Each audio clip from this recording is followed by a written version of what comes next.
অমৃতস্য পুত্রাः।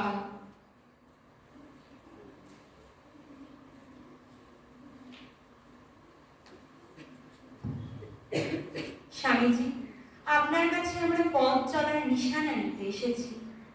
হে আমার প্রিয় তরুণ ভাই সব, বিকাশী জীবন, সংকোচনী মৃত্যু, আর যদি মানুষের অন্তর্নিহিত দেবত্বের উপলব্ধি না হয়, তাহলে ধর্মের কি সার্থকতা? তোরা সকলে ভারত মাতার জন্য জীবন উৎসর্গ কর। শুধু ভারত মাতার জন্য কেন, সারা বিশ্বের জন্য তোরা জীবন উৎসর্গ কর। তোদের দিকে সারা বিশ্ব তাকিয়ে আছে। সবার আগে নিজের জীবন তৈরি কর। তোরা কি করিস?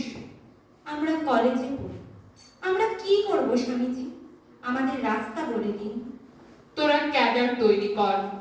মিনমিনে ভিক্ষাবৃত্তি অবলম্বনকারীর মতো নয়, বিবেক বুদ্ধির আহ্বানে সবকিছুকে নিয়ন্ত্রিত ও চালিত করতে হবে।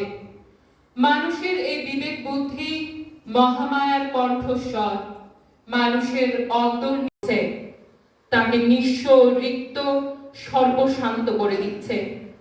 যেভাবে হোক, যে কোনো প্রকারে হোক, তাকে বিনাশ করতেই হবে। তোরা বিশ্বাস কর, তোরাই ভারত মাতাকে স্বাধীন করতে পারবি। পৃথিবী জুড়ে শূদ্রদের অভ্যুত্থান ঘটবে।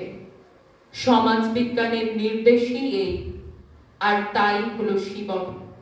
এ ভবিষ্যৎবাণী আপনি কিভাবে করছেন?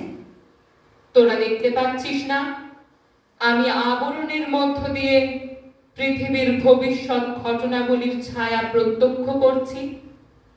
ভগবানের আশীর্বাদে বহু বছরের নিবিড় পর্যবেক্ষণের মাধ্যমে এই অন্তর্দৃষ্টি আমার মধ্যে এসেছে।